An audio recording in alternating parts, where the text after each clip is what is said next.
Yeah, so just to finish up with what we were talking about there, we were talking about the runtime manager being the way to restart the project after compiling. Also a good way to troubleshoot, if there's any issues with any of the components of the runtime. Um, the services also have something to do with what's going on in the back end. There's a couple of services, not that many for EPO in the project. You'll see a list of ION services as well here because we do have the ION we do have the PME side of things that is also utilizing those. So the same services that you know and love from PME are there. They're running. So as you would know to check, make sure that the ones that say automatic are set to running, and that's fine. And if they ever need to be restarted, the network router is the best one to do to restart a whole bunch of them. If you want to kickstart the communications side of things there. Because what's happening there, and I'll explain that a little bit further, but in the future. But uh, PME side of things is not connecting to the RTAC for the SCL devices, but it is talking to all the meters.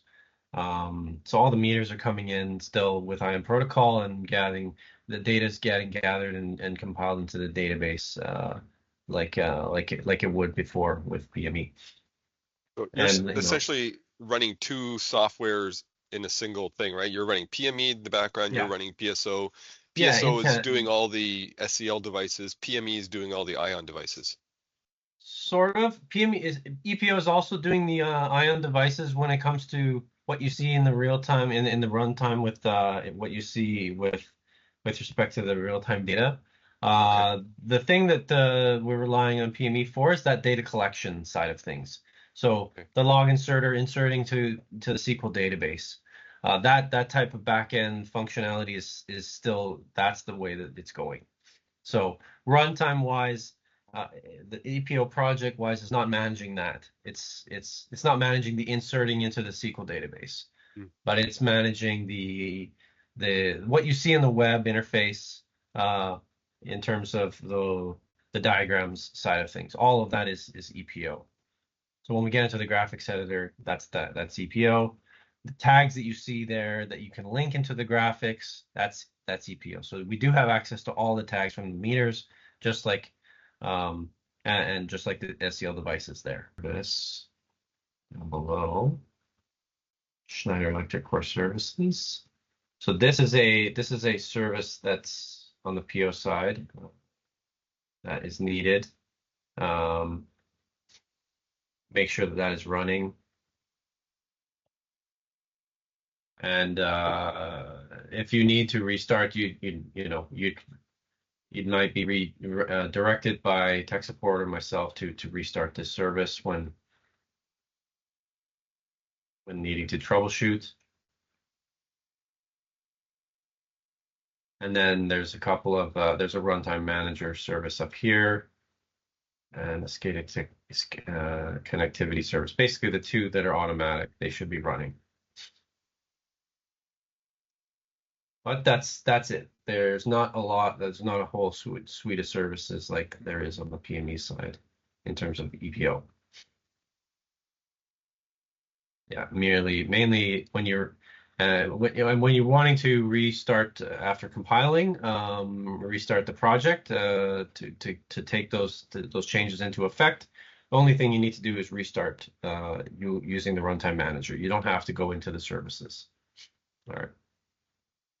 Just to know that that's there in the back end, but again, you shouldn't have to restart those. Um, and the nice thing is as well, when we're talking about the diagrams, purely the diagrams, and you're just doing changes to the diagrams, um, none of that is needing to be to do a recompile or a restart of the project. You can simply save the diagrams in the diagram editor. Once you've done the save, you can refresh the web browser and you'll see your changes take effect. So you're referring to the look and feel, but of the SCADA thing, but all the tags and such, as long as I don't change any of those. Yeah, you can even relink objects and make like as long as you've not changed the tag list itself. Mhm. Uh, if you're just currently taking tags and mapping them to new objects and things like that, simply saving the diagram makes those changes take effect. Okay. I Yeah. won't do any harm by just recompiling and restarting though, would I? No, it doesn't no, especially if you've not especially if you've never done any changes and this is checked. Doing a recompile right now and restarting like literally has no, Okay. basically because it's the same compile, right? Yeah. It doesn't hurt anything. Um, there's a option down here. I'll just show you that where you can change it to incremental compile. I've unchecked that um, simply because then this is just merely to save time when you have a large project that takes a while to compile. Uh, I'd like to just keep that unchecked just because I like to have a full compile from nothing every time, just to see if there's any issues. Um, but that is a option.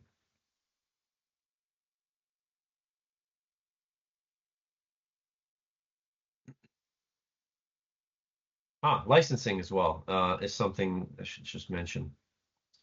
Um,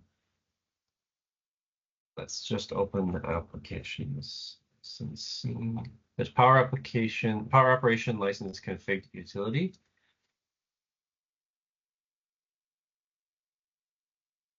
and there's license config utility. So you'll see this is there's two license config utilities. One is the PO side and one is the PME side. So if we were to add those similar modules, those extra modules that would come for more reports and dashboards and things like that, they would be added here under the PME license config utility, and anything under EPO is added here. Um, again, they work together. So you have 5 client licenses, so just knowing you know that, and you're licensed for 5,000 points. Points being tags. So What does that mean, tags, client license? We don't actually yeah. have thick clients, so do we need client licenses? Yeah, so in this case, a web client with control access, which is what you have, Yeah. is a client in Is that this. concurrent clients then? In And this that particular? is, yeah, it is concurrent clients, yes. Okay, So not named. you can have 10 machines Yeah. accessing the system, but not all at once. Okay. You could have up to 5 accessing the system all at once. Yeah, All right. yeah. So beyond this project tab here, we go down further into the topology and system model levels, and we'll get into the IO devices. So IO devices being here at topology level. So think about it like, this is my system topology. What's connecting to my system? Um, This is the next level, and what you're able to see here is your IP addresses, the ports that are being used, the names of the devices, the short names in the system. Um, so this is how the IO server is reaching out and connecting to all the devices in the field. Um, and scroll down this list, and you can see. So there's a couple things I wanted to mention here in this. If you click into one of these, get this little properties window on the right-hand side, and you can do edits to this. So let's say you wanted to tweak the IP address and reconnect to that device because it's changed IP address. You can simply make the change. Then the save button will become available to click. So you'd hit save, then you'd need to recompile, and then you rerun. And that in itself would allow you to now connect. The project would then reconnect to the meter at a new IP address. In this case here, I have a thing called there's a memory flag here that's set to true. So what that is doing, and these are all the feeders that I've done. I've done that for. I've done that for all the ones that are on the B2 side right now. So what that's doing is basically saying to PO, don't try to actually communicate to these because you're not there yet. Just hold that in memory. So basically, we're not getting a bunch of errors in communications, is what So we're is doing that there. kind of the equivalent of the old enable disable? It's kind of like offline. It's kind of like Or saying yeah, okay. like keep this device but offline. Yeah, okay. Yeah, enable disable type thing. Quick question, Eric. Mm-hmm. To add any of these IO devices, did you have to define them as separate projects? No, they're within this project. I didn't define them as a separate project, but they're You just modified this project modified to, this project. Yes. Yeah. I see. Mm-hmm. Thank you. And so adding Thanks. to this list can be done using this list here. Sorry, Eric, just so I want to Mhm. expand on Cepide's, does that mean another project would have its own IO list? Do they share IO list? Correct. Correct. It has Yeah. its own So IO list. as you've seen from the top level down, everything within this active project that I'm navigating down this list to is because I'm in that active project. Yes. So if I were to choose another active project, make this one active, for example, then anything that I see in the topology in the studio is now related to that active project. So that could mean So there's a whole different list of IO devices for each yeah, project. you got it. You got it. Hold this different list. So basically, if you're wanting to think about it, like from relating to like from how PME and management console worked, it's like we're checking in and out of different projects within management console. But in terms of the live connections, this is not telling us. This is just telling us that what we're managing. This is not telling us what's connected actively right now, because this is not showing us. This is not showing me the state of the connections of any of these. This is showing me how they are connected, but not actively connected. Yep. Yeah. So just while we are on the projects topic, how do you define like the scope of a project? Like, for example, what to include within a project and how many projects to define? Like, for example, this one, I'm assuming that you define the separate project for 12B2 and anything within that. Is that correct? Like, I mean, there has to be some No. commonalities. You have one project for your system. I'm not making a separate project for B2 because I don't want it. I mean, I could do that, and then basically include that project within this run. But basically, at the end of the day, I want one project to rule them all anyway, because there's only one project that's active and running at once. Okay, so I'm not making a separate project for B2 really. These devices are currently in the same project, but they're just offline right now. So So I've set them into memory mode because I don't want the project to be actively trying to communicate to something that's not there right now. yeah, so like in terms of structure, Mhm. wouldn't there be some common grounds for like a bunch of like things or modifications to be considered as part of one project? Or do we have like only one project for you for the whole UNY and any SCADA points within that? Yes, only one project. Oh, Yeah, okay. So we all of the almost map, never have all to of the you will only we would really never have have to. to you won't have to take a new project really unless I give you one to say okay, I've made a change or something like that to rerun this, but basically that's why I was saying you won't have to restore from another project unless you do your own backup and restore on top of this project. So basically the this side of things, once we finish this project in terms of cleanup and everything, this will only have one thing in it. This list is going to be really short. These are just projects that I've pulled some reference material from, which is why I have them there. But once we're done, we'll clean this up. So it's just really just the UBC NY UNY SCADA project. Okay, thank you. Yeah, yeah. So And then the fact that it's compiled or not, and then running is the only thing you'll have to manage really, like in terms of if you ever to make a change, recompile and rerun. so Okay, PO can only run one project at a time. Yeah. The Okay. runtime can only be active on one project at a time. Yes. And is there, just trying to wrap my head around, why would we ever have multiple projects then if we can only run one at a time? Yeah, Well, exactly. That was my question. yeah. So in this list, that like I'm saying, the studio is like managing something offline, right? So you're able to look into it, you're able to manage it outside of the runtime.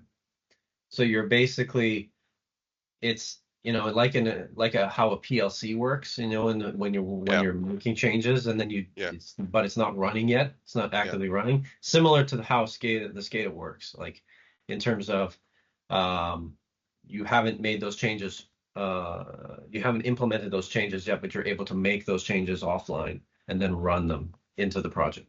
And I'm guessing the studio allows me to see the data coming in as well, but it wouldn't be deployed to a live version. So if I'm doing a test environment, would I see that too?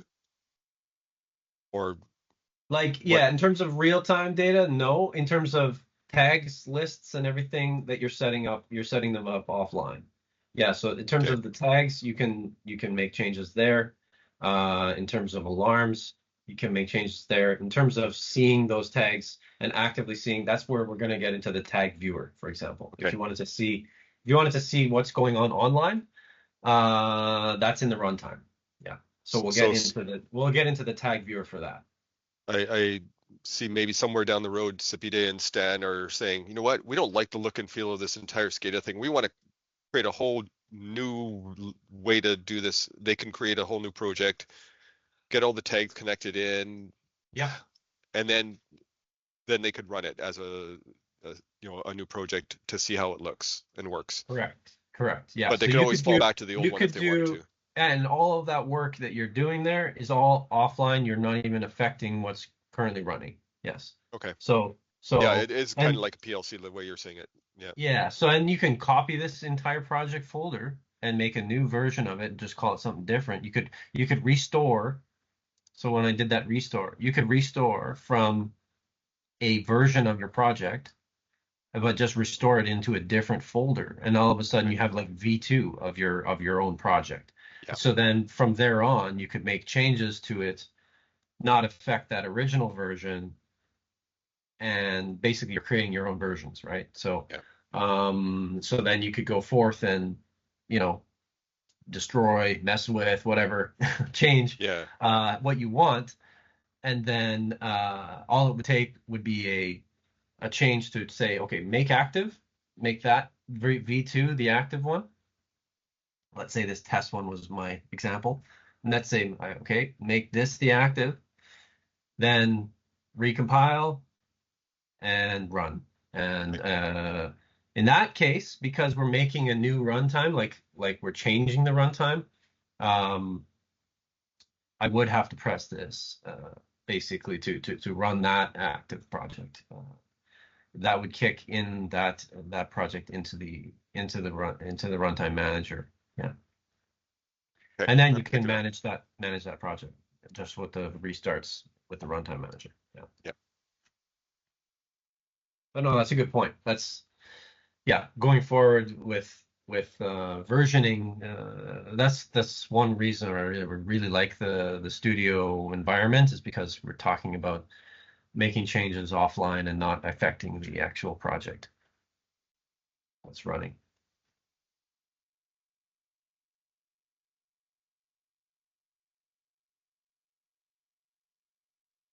So yeah, let's say, one change was that and you wanted to see how it was going to work. Maybe you changed all your IP addresses all of a sudden down the line, and so you wanted to update this list entirely, but you didn't want it to take effect until you put it to effect. You could create a V2 with a bunch of new IPs. This is a simple hypothetical, and then you would compile that and run it, and then the project would now try to connect to the same set of devices. You didn't change anything there. All the tags actually stayed the same. All you did was make IP address updates. So that's one. That's a good example. That's one example where I could see, Yeah. Something hypothetically happening in the future. Yeah.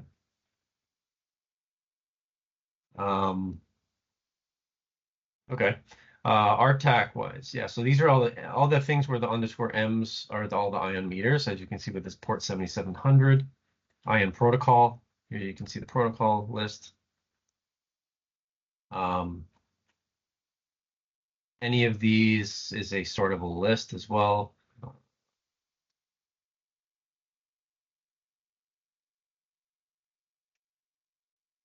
And then we have the DMP map with the RTAC. That's the other device in here.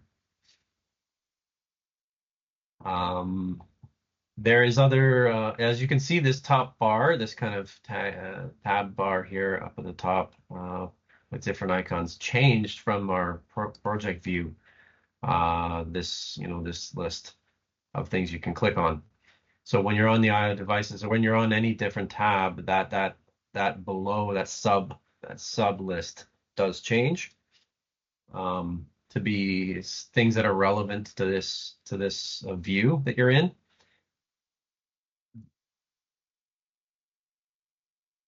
And so here it's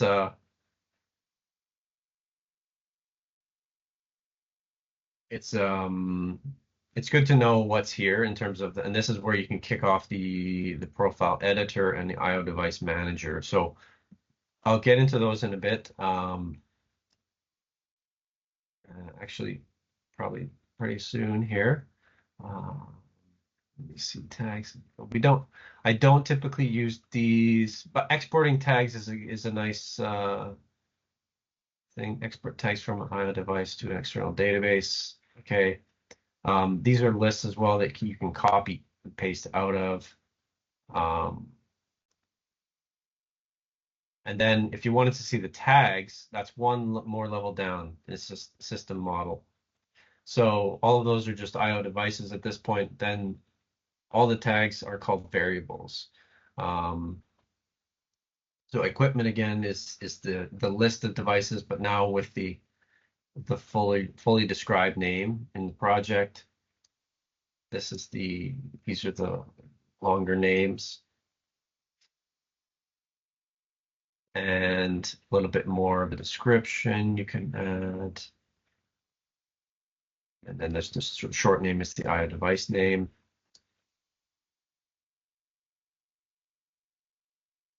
And the variables. Okay, so beyond that,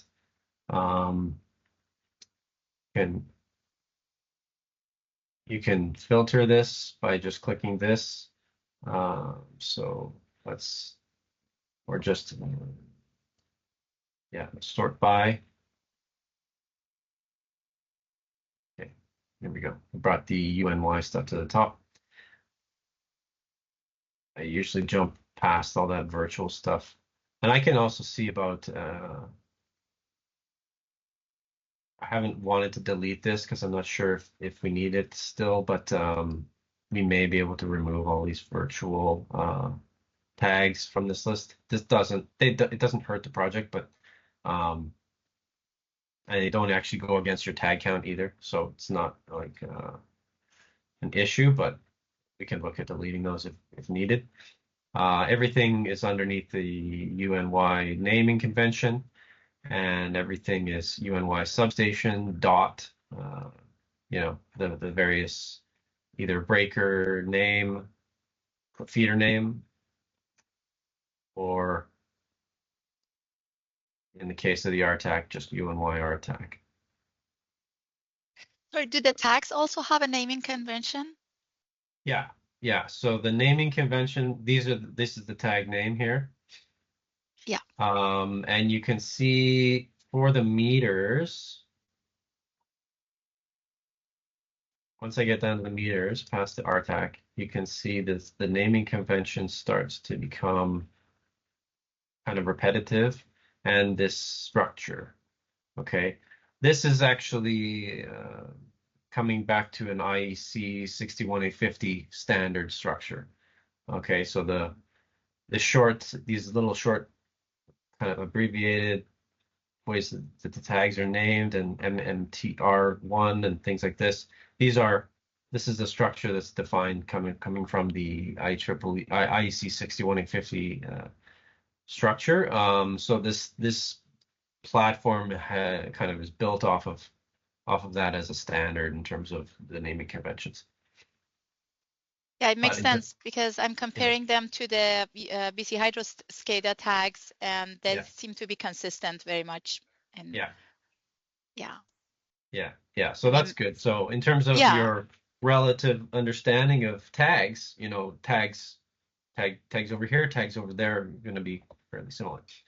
And then when we get to the RTAG, basically that's an entirely customized list of tags because it's finding mostly digital tags, and you can see the data type here, data type digital, because these are all the alarm points that we're pulling up, Status, right? all status points coming from the relays. Yeah. Yeah. So breaker status, controlling the breakers, all of that's going through the RTAC. All of that is comes to digital tags. Yeah. There's very few tags here, I think, that we made that are analog. It's only coming from the two main incomings that we've done that for. But even then, I would prefer myself to use. You get better resolution from the ion meters, and you get a lot more tags coming from those two ion meters. So that makes sense. Thank you. yeah. And I think maybe at some point in your agenda we'll get there, but I just wanted to know, like, is there a way in this PO system to trend these tags? Yeah, we'll get there. Yeah, there's a trends section on the website, actually. Based on historical data. Yeah. Okay. You got Perfect. it. Thank you. You got it.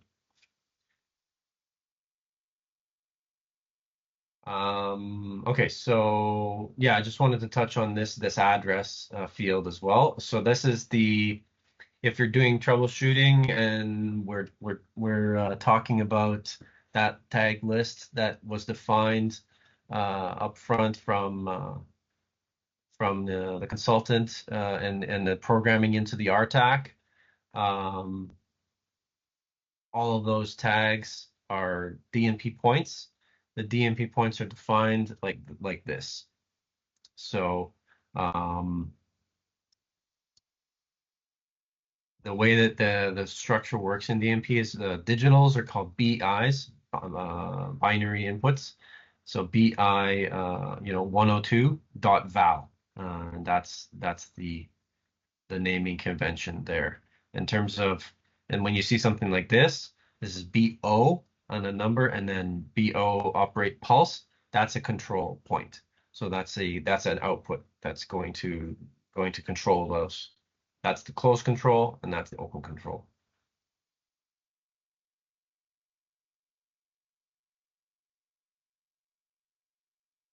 And you'll see kind of a similar structure repeats and repeats and repeats for all the feeders.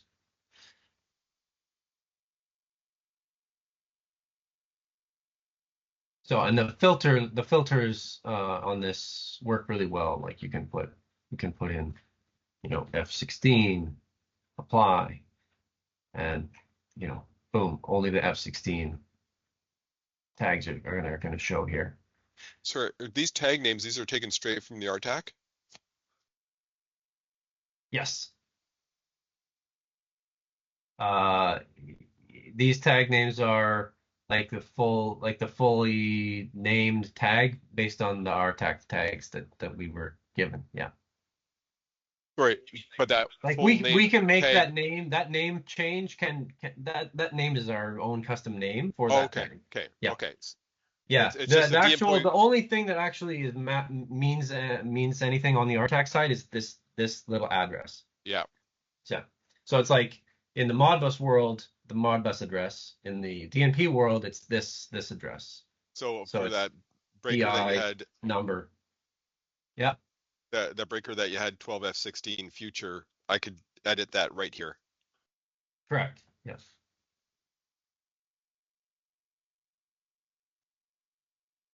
Yeah. Save the changes, implement the changes with the compile. Yeah.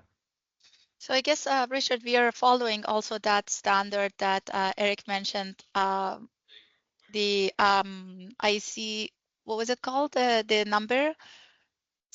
61850, Yeah, 16550. 61850. Yeah. Yeah, right? Hmm. UBC follows that, right, Richard? I'm not sure we're using that protocol. All the We're not. devices are capable, but we're not using it.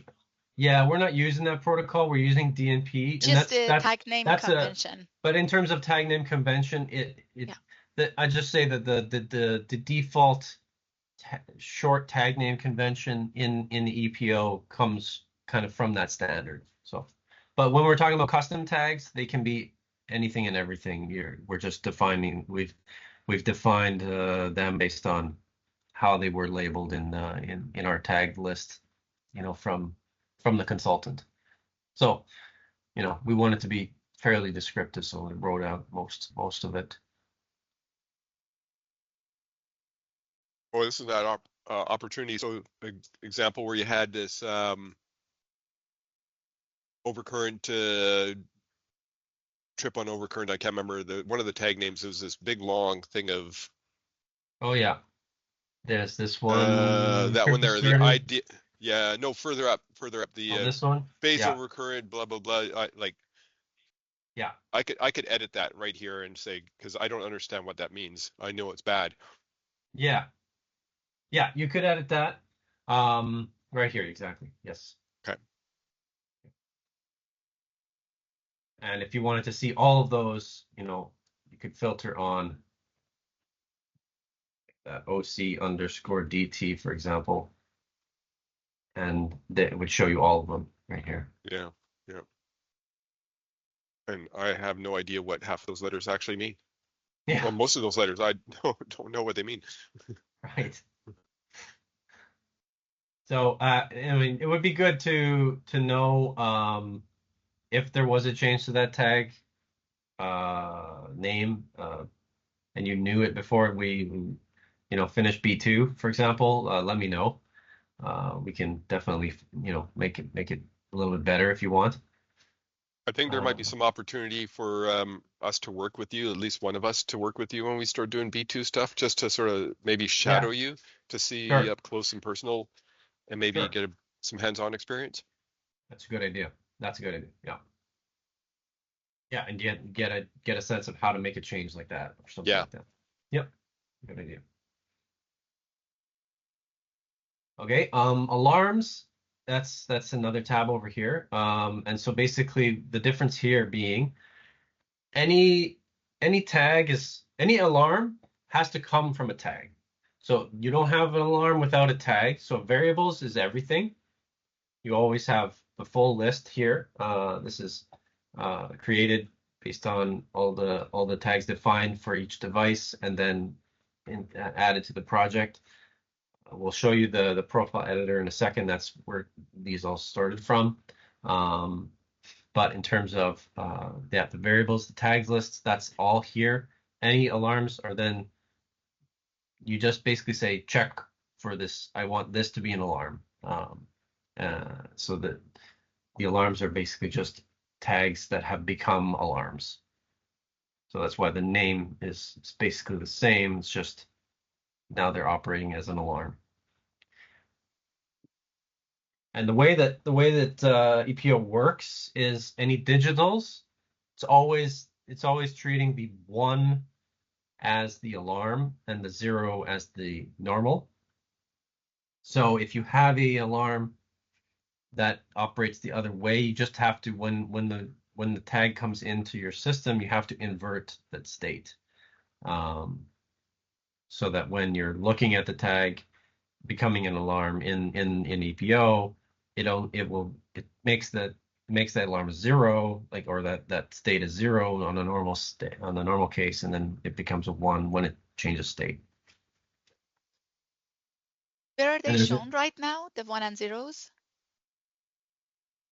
Yeah, the 1s and 0s. Yeah, we'll get to the tag viewer in a second. Oh, okay. Yeah. So the real-time values of these, we'll go to the runtime and see that in a second.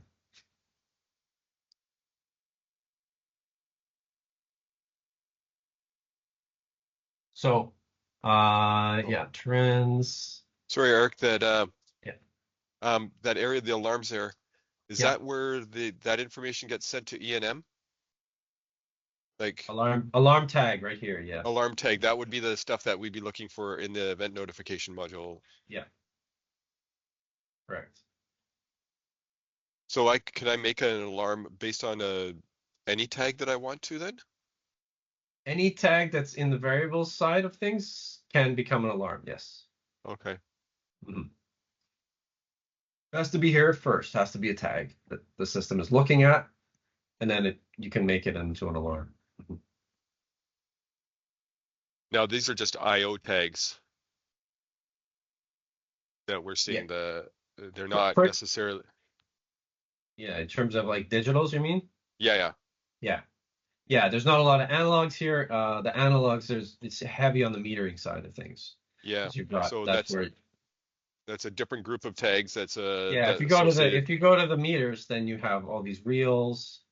You have some digitals that are, those are inputs. Sorry, I missed that. How'd you get there? Well, I just scrolled down. Oh, okay. This is very big. So Oh, once I see, pass gotcha. once I pass by the RTAC tags, and you get to the meters. Okay. Yeah. And again, any one of these variables could become an alarm. Correct. Yeah. So in terms of making an analog into an alarm, then what you're looking at getting into is sort of like a set point type alarm, and you'd have to define a threshold for that. Is that defined in E&M or is that defined somewhere else? No, that's defined in the alarms section. So I'll show you that once we get into the profile editor and that user interface, you'll be able to see that better. Okay. Yeah. Okay. So here, digital alarms. We have a drop down here. Here we go. Then we have analog alarms, time-stamped alarms. So there's different types of alarms. So let's have a look here. We have analog alarms. We don't have any defined. What time-stamped alarms? Nothing defined. Alarms. In that main list, was real referring to analog? Main list. So you had the type as Digital. digital or Yeah. real. So real means analog? No, that's over here on the variables. So yeah, real means an analog. Yeah. Real is a data type, like float. Like it's not it's an integer type that has a lot more real and imaginary. a lot more resolution, right? Like real as in like and a float. imaginary. Yeah. Like imagine. Okay. Yeah. Thanks. Yeah. So an alarm. So basically, if we go to advanced alarms, then we start to see some of the meter alarms. Actually, we have what we have here. So we have communications. Yeah, all the communication alarms are here. And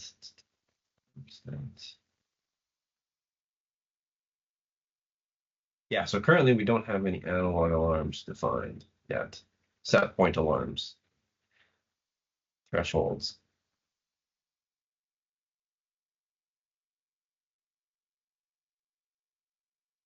We do have some timestamp digitals. So these are set points that exist coming from the meter itself. So if you see,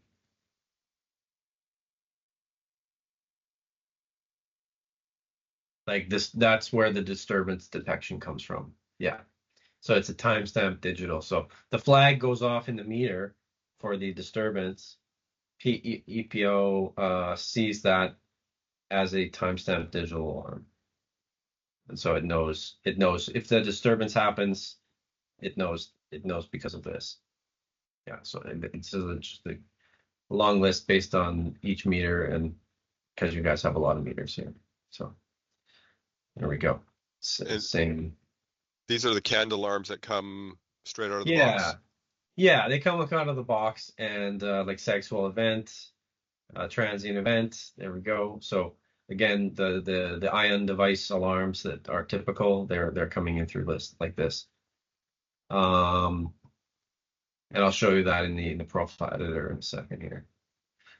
Trends I wouldn't worry about so much, but this is another way to see.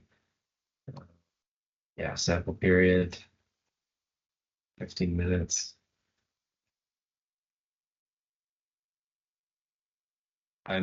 There's nothing to do with accumulators, or I'm not sure, SPC.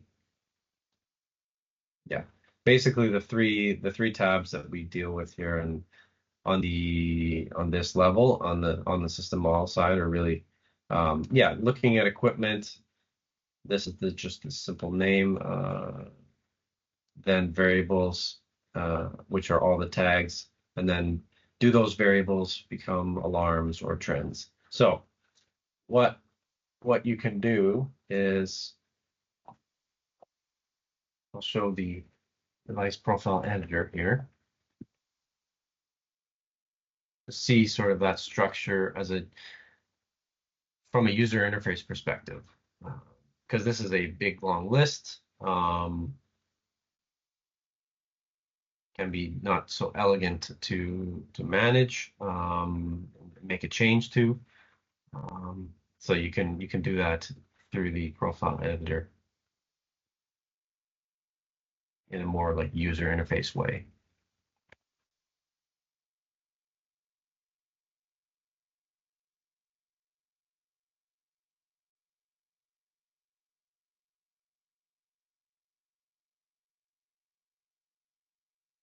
And this is a whole different, like a whole deep topic. So I'm not going to get into this for too long here, because you could spend a lot of time learning how to create profiles and then implement them into the project. I just wanted to show the sort of that side of things, um, from the project's perspective. So let's make this a bit bigger and go into, like, for example, the R tag, for example.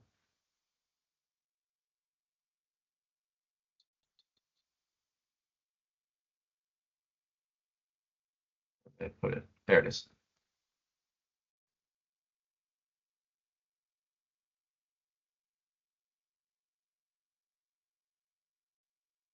So yeah, the same, those addresses are here, IEC tag name and tag description.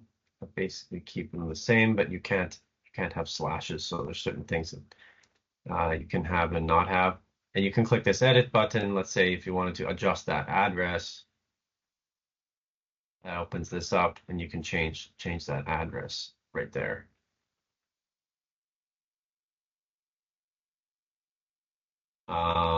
Onboard alarm tags. Onboard being that, does the device create that alarm, or are we doing that alarm in, so there's two ways that, and typically third-party devices like this, like the RTAC, for example, or like we don't have a way to get those onboard alarms. So basically that's the device itself creating the alarm and EPO recognizing that. So like how an ION meter flags an alarm, like the disturbances, we are able to get those onboard alarm tags from an ION meter, but not the RTAC. So those alarms are created in software based on the condition of the tag itself. So when we go to, there's a three-step process in making this profile editor work. Goes from defining the tags, and you can see the lists here. And if you go to another device, for example, the meters.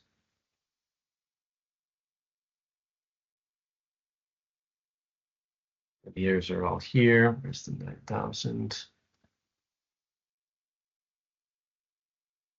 I believe it's all under ION here. Yeah. Okay, so there's a whole list of points here. Then you go to create device profiles, and this is where basically it's taking tags and grouping them together into a device profile. So a 9000 standard profile. When we're seeing what's actually used in the project, the third tab is the tab that's relevant, and that's where I'm basically saying, okay, let's choose these. These are the profiles that I want to add to the project. I've chosen a few. These are some of our breakers. It doesn't hurt to have, like, we can remove these because they're not actual live devices that are communicating in the project, but they're just kind of standard and standard issue there. It doesn't, again, like what I'm saying, it doesn't hurt the project because we're not actually actively communicating with anything there. It doesn't take away from your active tags list. The only thing that counts towards those point counts that you're licensed for is how many active tags are actually communicating. So at the end of the day, that comes from the IO device manager, which I'll show you in a sec. There's another, that's this guy. And you'll see basically that the IO device manager is basically your thing to say, add these devices with these profiles to my project. So it's kind of like when you go to management console and you go right click new, and you give it the device a name, and you say this of this type, and that's my IP address. It's literally like that process. That's your IO device manager doing that. Whereas this editor right here, the profile editor, is basically like saying defining that device type with all of its tags and information. So if I had a fancy wackadoodle Modbus type of device that I want to integrate, I could put that here. Exactly. You would start that guy here, export it to the project, then and then add it as an IO device using IO device manager. And you, let's say, whether you had one of them or 10 of them, you would add that there. But this would be like your definition upfront of what that profile looks like. So I'm guessing the 12B2 equipment should be somewhere in here. Have you created? Sorry, yeah, like there we go. Oh, okay, yeah, thanks. I forgot to show you that. Yeah, we were on a default project there. Yeah, so actually I have removed some of this stuff. It's actually really just a few things here. Yeah, and if we do a PM8000, there's a PM8000 as another type. Most of the I think all of the substation meters are all in IN 9000s. So that's this guy right here. So let's say, you know, down the line, we wanted to refresh or update a tag. You can come in here and do that mapping or adding a new tag to the list. Coming here, refreshing the tag, export to the project, and then update the device. That step-by-step process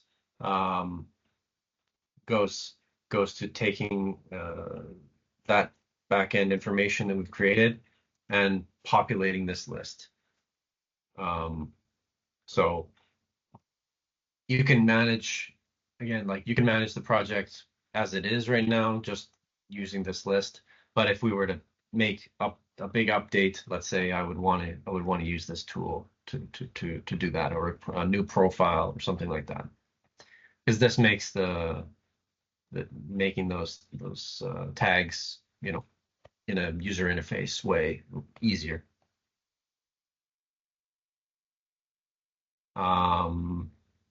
What did I want to show? Oh yeah, right here. I'll just show you those alarm tags, for example.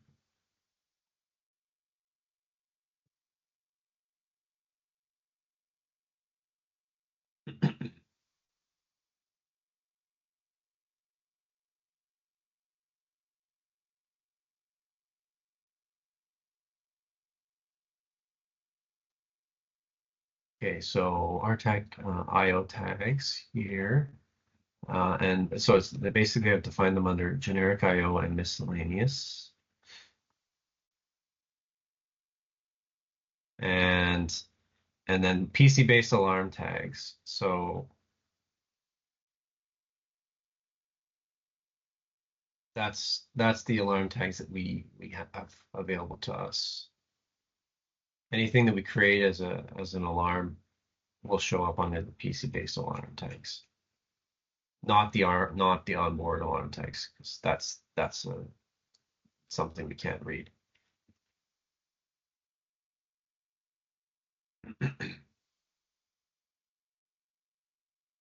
And then we can change the level here as well. So this is when I asked you, Richard, about, at what level do you want the alarms to be at, and if there's, so stage 1 we've created them as an event level, and then stage 2, for an example, for the fans, we wanted it to be a high alarm, right? Yeah.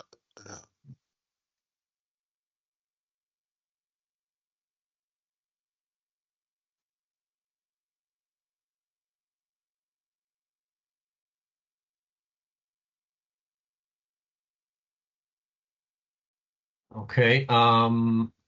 IO device manager is something separate, as I mentioned. It's kind of like a wizard style structure that lets you, and you can also import from CSV. So there's 2 ways to go about adding. You could add basically from a big list and implement a whole bunch of devices all at once. The only thing with that is you do have to create the list in a certain structure. But it does have a validate button, so that it tells you whether that structure is valid or not. So whether it will go ahead and add them or not properly. This is how we do a project, when we want to get a lot of them in the project all at once. I did that a few times for this project, or if I wanted to update a whole bunch of them.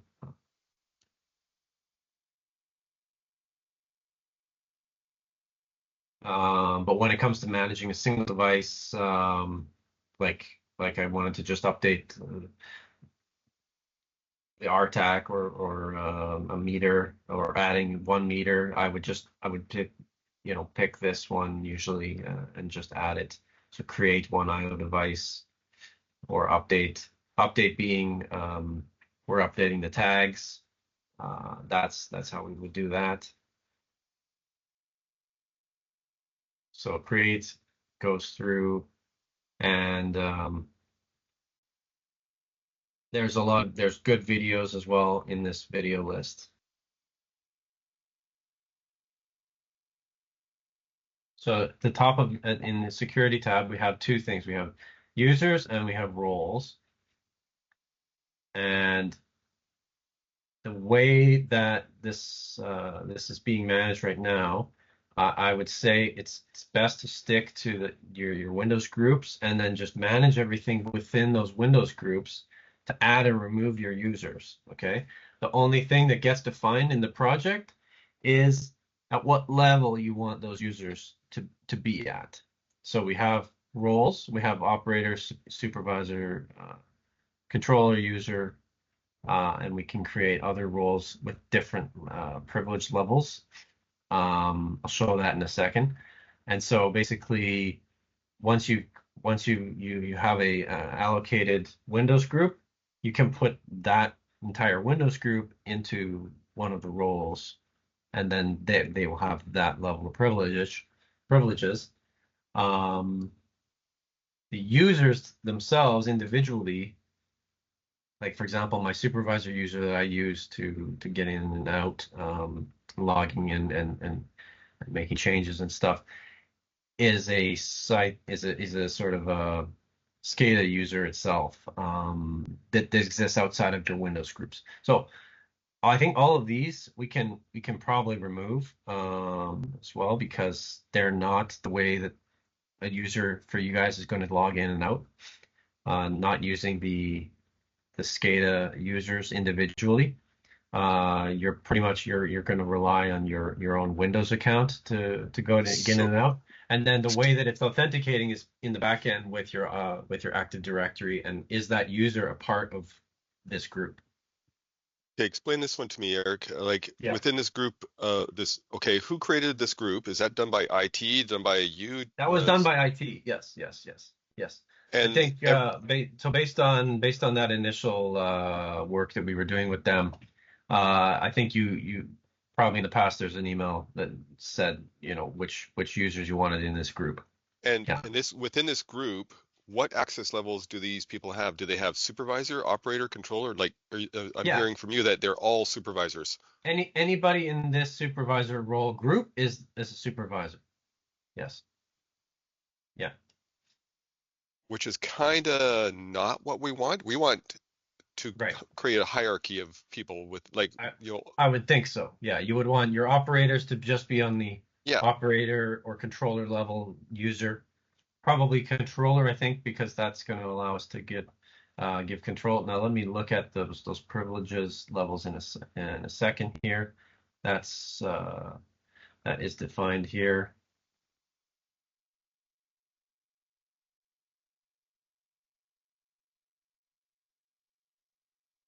Here we go. They have the 1 through 8 privilege levels. Okay.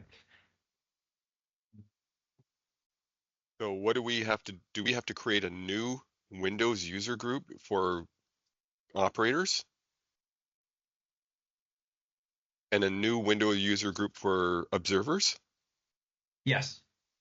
So to manage your system in a better way, create another Windows group like BIS EPSO dash operator role, or and then put those operators in that group. And then we define it here, and there's another file that I have to put it into. I'll show you that in a sec, and that's it. So can I actually create a user outside of Windows user group? Yes.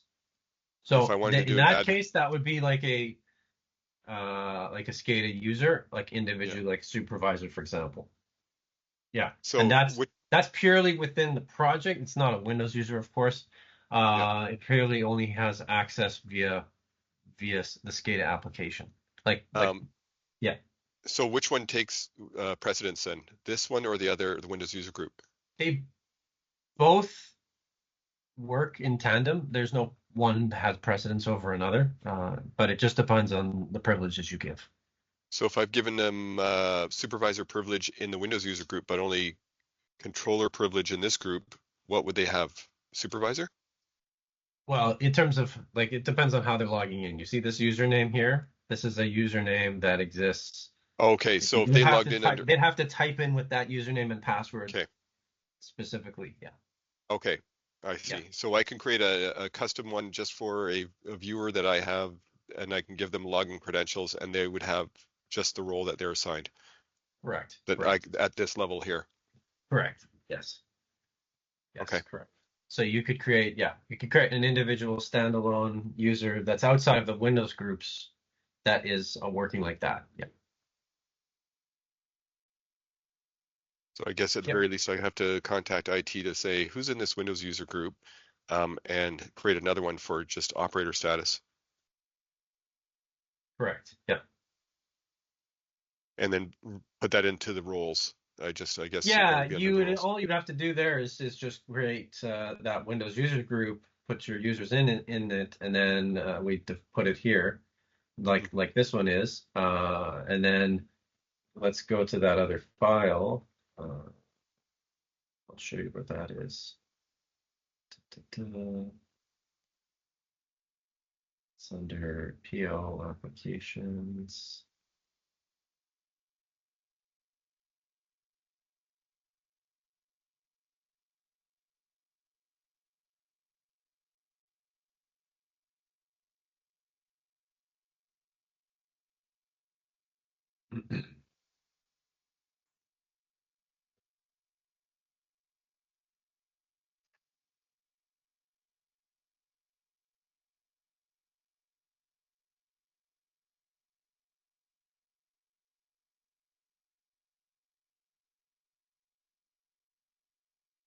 App services bin, yeah, configuration.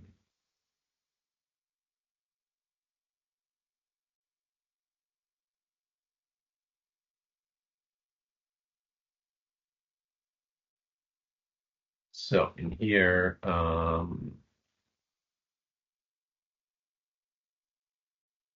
we have this section here that has to be, we have to add that Windows group into this file as well. So basically with a, see how it's got a semicolon and then the same users group name.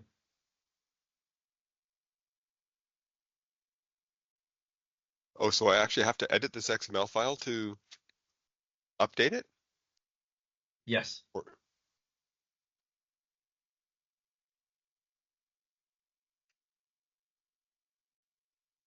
and once I edit this, If we were to, yeah, you have to just have to do that once. Once the group is in there, then merely to manage users, all you're doing is adding those users to that Windows group or not. yeah. That's it. Yeah. So in this, I don't actually add it in here. I add it in that XML file, and then it'll populate into this, into that Windows group. No, both places have to be. Oh, I have to add it both. Yeah. Okay. Yeah. But then once the group is defined and added, it's going to be a matter of just managing that Windows group itself.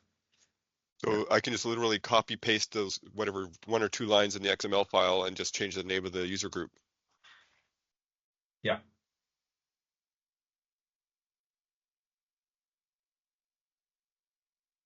Yeah, I mean, there's already a structure there. It's just right here under there's this one here, operators. Oh, I see. Wait a second.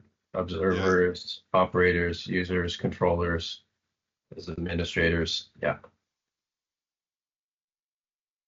Oh, okay. So I'm just overwriting then. Am I? You're just appending. You're basically just taking semicolon, and then the name. Okay.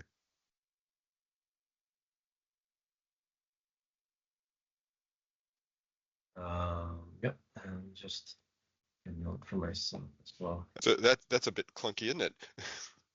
It's a little clunky. Yeah, I would wish there was like a user manager, little applet or something like that, application that would maybe just you could Yeah. use it and then it would take care of that back end stuff. Or I could ignore the entire Windows user groups altogether and use the users in this particular tab here and create a whole new list of users if I wanted to.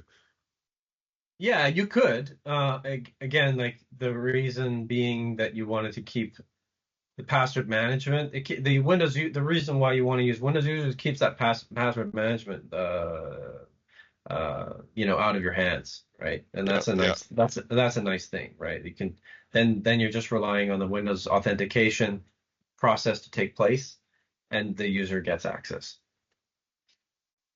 Yeah, I'm not sure exactly how IT does that because I don't know if they do it as a manual, like, so we have a UBC employee. If they remove that employee through IT, do they get removed out of that user group automatically? I don't know if that's true. Absolutely. Then they would be gone from accessing your system because no longer would that user be able to authenticate with the Windows group.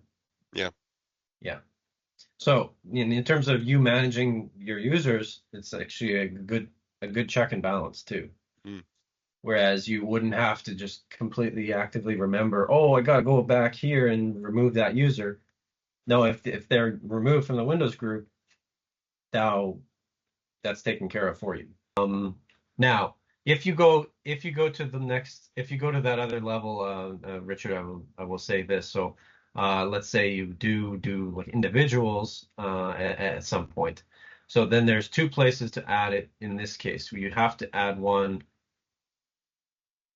here, and you have to add it on the PME side because to access the reports and the dashboards, that authentication takes place over there. So I'll show you that here. You can see that Windows credentials button is there. That's by itself already there. So Windows credentials gets you in to this side as well. You go to settings, users, user manager. So there's our roles over here. Sorry, actually, here's the thing. Yeah, okay. There's two places. Let's backtrack a second. This users group that I was talking about here is actually not, you see how the name is a little bit different? Supervisor role. But over here we have in that file was called supervisor role PRD production and EPSO, and it had web client in there, that the name. That's actually the actual Windows group, and we can see that that's the same thing over here in PME. So the two places that you have to if you're going to add a new group, the two places are that file and PME side of things here. That's it. This list here actually is not applicable for the web side of things. The only list here that would be applicable is if you're doing individual SCADA users, like my supervisor account, for example. Like any of these accounts you have created. But if they don't exist over here as well, so let's say you wanted to add a new one or get stands as STAA2 to work, it would have to be also added here. So when you see my supervisor is added, it's the only one of these individual users that is working. And the password has to be the same. Once that is the case, and it's added in both of those users places, users over there and users over here, an individual user account will then function and access the entire system via the web. But then that's when you have to type in that individual user just like that. Okay. But I don't need to do any of that if I have a Windows user group. Correct.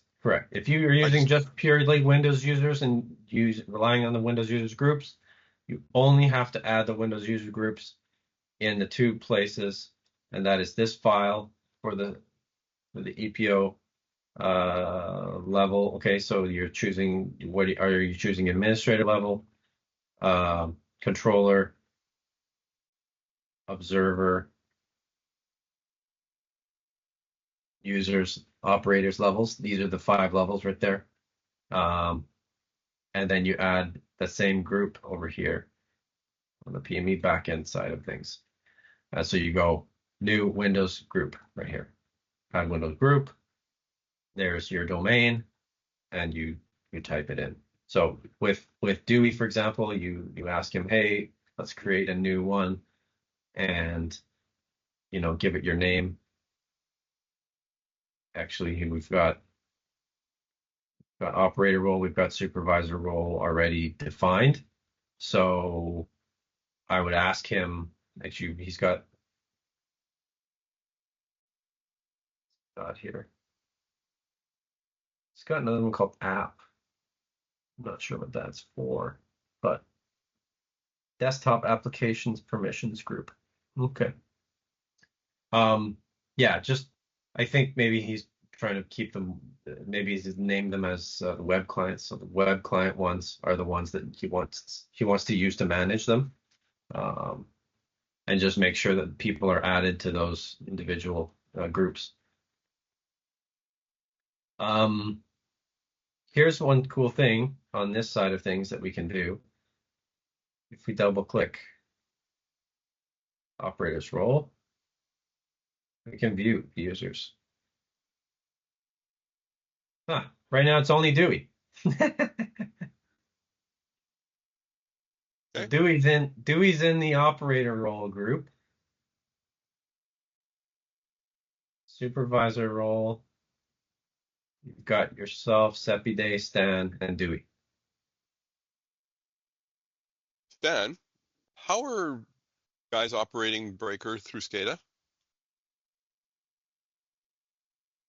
Well, we log into as far as I know, we just log in and then with our EAD credentials and we operate. Ask for a confirmation, operate. Yep, operate. I'm thinking Dewey shouldn't have an operator.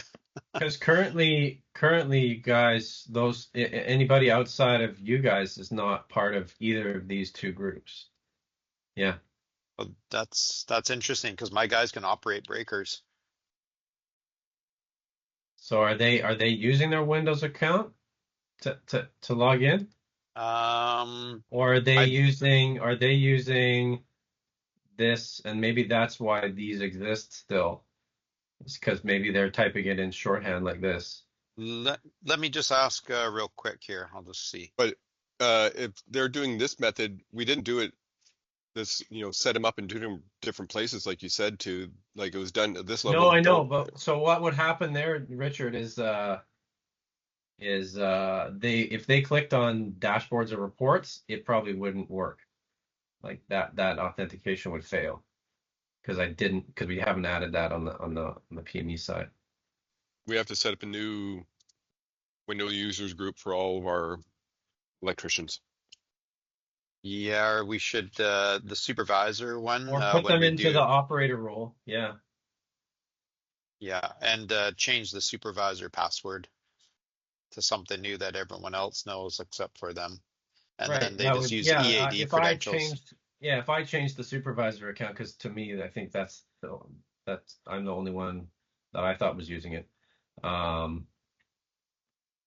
If I went and changed that, then they wouldn't know what that was, and they could then use their own operator accounts, their own Windows accounts. Yeah. But we'd have to get them added here. Okay, so once we've compiled and we've gone live, with the runtime, and the runtime is running like this, to actually view data and see tagged information live, there's two ways. One is to do log into the web and go to this live data tab. And the other is to run the runtime. It's kind of the way I like to do it, because I like to see all the raw tags all at once. So this live data tab has some sort of cookie cutter summary information and things like that. I'll show you that in a sec. But I'll just show you my preferred method, which is the runtime. So you can double click this shortcut, run the runtime again. And what that does is that's not going to restart anything. As you can see, this is there. It stays running, but it opens up this tag viewer in the back end,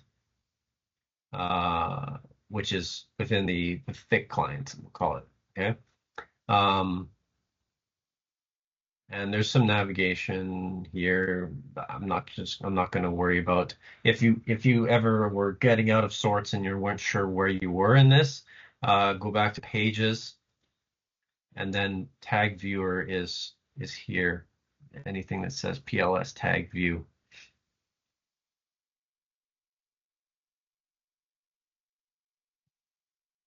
Okay. And then here we have on the left-hand side our equipment list, just like we had defined in the project. Everything all the meters are underneath here, and the RTAC is there. And so what we do is click on one of them individually, and we can see the value, the tag description, the value, the timestamp, coming in and the quality of that tag. Now, what's happening here? For example, let's say we have this. Actually, this meter right now is coming in with because this is the current, I think, 7650. I've got it named as old. Because remember, Richard, I think those 9000s are not reading anything right now. Correct. Those two main incomings. So the one that I am talking to, I think the reason that I couldn't get the SIP 56 in was because it's a serial connection or something. That's true. Yeah, we're in the process of replacing both of these meters. Yeah. So, so for example, here's a good example of everything coming in from a feeder, for example. Here's one of those meters, and you can see we have multiple pages. So this is obviously not a full list of the tags. We have 87 of 87. The tags are, you can filter on it as well. So let's say you just wanted to see something that had anything that had power in it. You could click, you type power, and then boom, everything with power. The word power would be showing here. We actually have all the power factors coming in, and so on. I remove that filter, hit edit or enter again. Oh, come on.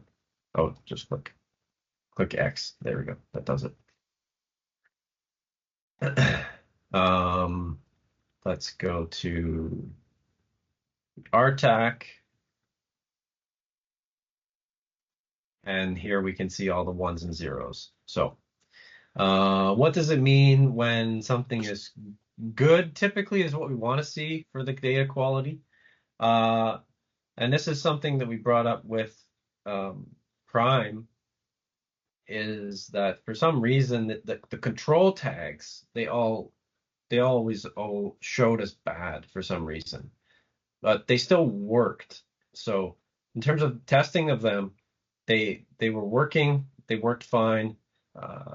When we click to initiate the control and have that tag operate, it does the correct pulsing and sends. It's for some reason the read of it on a read basis is coming back bad, and that's, I think that's purely on the RTAC side of things as to why that might be the case in terms of troubleshooting it. I don't know. And I don't think they figured it out. It might take a call to SEL tech support or something to figure that out in a better way. What qualifies as a good or a bad tag? So yeah, bits and bytes? I think in DMP, in the DMP side of things, it is interesting. So it's like a check that you have an end-to-end connection proper or not. So I think what from the substation automation side of things, the way it's approached is, do you have that tag in full, like basically from end to end? Do you have, so like if the SEL device itself, the relay, the data quality was bad there, that bad would follow all the way through. So the RTAC may show you a 0 because you're reading the RTAC, but the actual quality of that tag is now bad because the SEL relay is not giving it to him. Thank you. But it does work when we click, to control. This goes from a 0 to a 1 and it gets pushed through. For this, I definitely like to filter if you're looking for just a specific There's one for you. F20. Yeah, a specific feeder. F20, type that in. Why are you getting good on a 12F20? Oh, okay. So here's a good example of F20 being all bad. Yeah. Why are we getting a good? Because the SEL fail is a good tag. Confused because meaning the SEL relay is not in place, or it's not there yet. Yeah. So the RTAC doesn't see the relay yet because this is on the B2 side. So this is actually correct, like all the way through All the way through, we're getting bad tags, and the only tag that's good is the SCL fail tag. So it's bad is good. Okay. In this case, this bad tag is decipher. good, and the other tags are all bad. Yes. Okay. Good tags are bad tags are good. Right. Bad tag is good. Got to Yeah. read into those tag names a little bit when you're looking, going, is this what I'm trying to interpret? Yeah. So say back on that 12F10, that if you actually sent a signal in real time and then watched it, maybe it would be good because it, instead of showing bad. Yeah, I'm It wondering the might same actually thing. change. Yes, correct. I think Yeah. we may have seen that change in real time as it Yeah. was going through, and then it went back, yeah, to bad, I think. Which kind of makes sense to me too. When a signal comes, hey, I've got a signal, therefore it's good, and the signal goes away because it's done what it's supposed to do. Oh, no more signal, therefore it's bad. Yeah, because it's also operating like a pulse, so that's one Yeah. that's the type of signal that it is. But if you're looking for analog data, you will be going to each of those equipment items on the left side, right? If you're looking for actual Yeah, if I were to readings. look for analog data from 12SS, for example, I go to my, well, I don't have it. I have a 12S meter. Where is it here? Let's go down. There it is, 12SS meter. Yeah, Yeah. yeah. Yeah, let's clear the filter. There's my 87 tags from the Mm-hmm. 12SS meter. There's my analog data. Yep. Yeah. There's my So, current. and it's all and it's racked out, so it's all zero. Yeah, zeros. Nothing's Yeah, flowing through that right now. Yep. yeah. Okay. So that's tag viewer. That's how I like to use it. And again, I prefer the tag viewer if I'm wanting to just get some real-time data. And I know what I want to get. If I want to just know that if something is showing me something, you can also use the live data tab, and then just go, for example, basic readings. Let's see some basic readings of these meters. Display, and it's going to make a little table and show me some real-time values. So in this case, I know, boom, I know that I'm getting readings from these meters. And there's an interval, update interval. You can have that automatically refresh or manually refresh. Tag viewer is only available at the server level. Is that right? Or is it on Yeah, this the runtime tag viewer is only available at the server level. So if you wanted to check tags uh, without that, I mean, honestly, you would have to do that if you wanted to do the RTAC tags, because this view doesn't. This view is only good for the meters. Yeah, because these kind of this list only shows certain types of values, certain types of measurements. If you wanted to just look at individual tags coming through the RTAC, this is the best place to go for it. And closing that thick client again doesn't stop your runtime. We're still running the runtime as a service.